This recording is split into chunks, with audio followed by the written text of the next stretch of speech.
প্রেম করে বিয়ে করলে তো অধিকাংশ টিকে না, আবার কারণ আগেই যদি স্বাদ পেয়ে যায় তাহলে বিয়ের পরে স্বাদই কি থাকলো, যার ফলে আল্লাহ পাকের রহমত হয় না। কখনো প্রেম করে বিয়ে করবেন না, কারণ বিবাহের আগে হারাম স্বাদ আর হালাল স্বাদ আর ভালো লাগবে না। তখন নিজে সন্দেহ করতে লাগবে যে আমার সাথে যদি এরকম হয়ে থাকে তারও কার সাথে কিন্তু হয়েছে।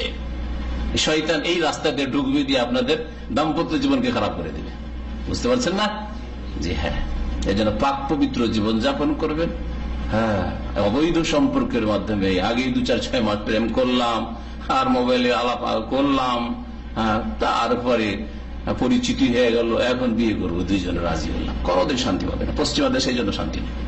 বেশ কিছুদিন একসাথে ঘোরাফেরা করলো, সারা পৃথিবী ভ্রমণ করলো, আর তারপরে মনটা মিলল, তখন বিবাহ করলো। এই যে আজকালকার যুক্তি, এতে সর্বনাশ, সর্বনাশ, কোনদিন শান্তি পায় না। আলহামদুলিল্লাহ, একজন ধার্মিক মুসলিম দাম্পত্য জীবনে যে শান্তি পায়, একজন বেদিন দুনিয়াদার মুসলিম শান্তি পায় না, একজন অমুসলিম মোটেই শান্তি পায় না দাম্পত্য জীবনে। স্বামী স্ত্রীকে সন্দেহ নজরে রাখে, স্ত্রী স্বামীকে সন্দেহ নজরে রাখে, অথবা মেনে নিয়েছে যে আমিও যেমন সেও তেমন। হ্যাঁ, মেনে নিয়েছে, হয় সন্দেহ নজরে দেখা, না হলে মেনে নিয়েছে যে অসুবিধা নেই, সেও যেমন চলে আমিও তেমনই চলি, এরও আছে ওরও আছে, দুইজনেরই আছে, তাই না?